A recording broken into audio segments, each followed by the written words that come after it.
Morning, everybody. So this morning, silver has gone absolutely nuts. It's actually been going nuts for about a week or so now. Um, Comparatively speaking, when I bought, well, we've got gold. Gold is on a 30-day. It's on a 40, give or take 35-40% gone up since in the last 6 months. Silver on the same comparison is like about 98%. So it's outperforming like nearly 3 to 1 of gold, and it's going to continue to do so.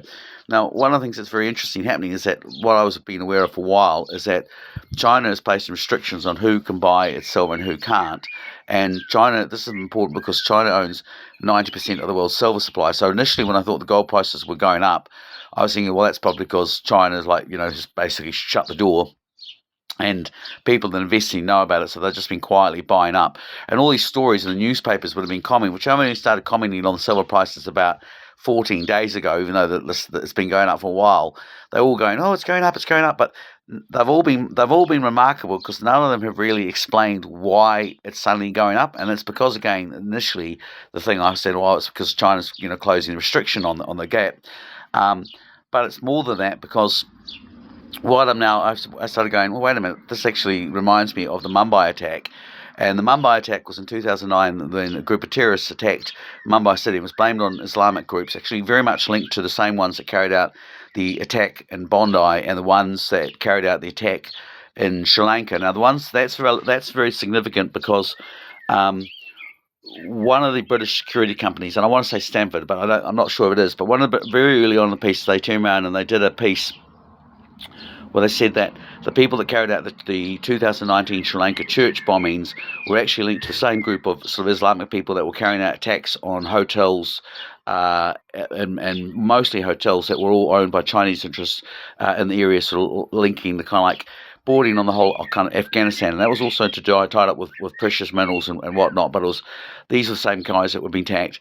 And again, when they had the elections and they had the regime change, it all came out that yes, actually a lot of the people that were connected to the Sri Lanka bombing were also linked to the Americans who wanted to carry out regime change. And they brought about a regime change which didn't last very long because it all reverted back because the corruption was pretty obvious, and everyone went, no, we're not going to do it. But that was why they were doing it. And they said these are the same guys that have been linked to the supposed attacks on Bondi. Which I still haven't dissected what the timing relevance of that actually is, because there will be a reason why it's happened now.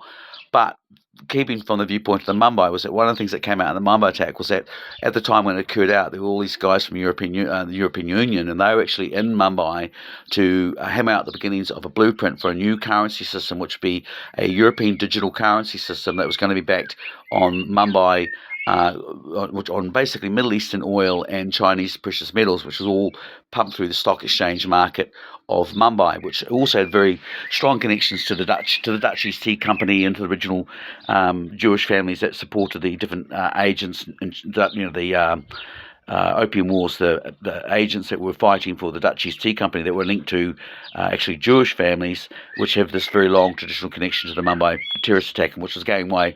One of the synagogues was one of the buildings that they actually attacked in that Mumbai attack. But beyond all of that dressing, really what they were doing was about basically they were hammering these guys, these mercenaries, were largely actually supporting Western purposes, and they were hammering the people that wanted to come up with an alternative currency system, and that basically that attack defaulted the plan and was put on ice. Well, it hasn't gone away.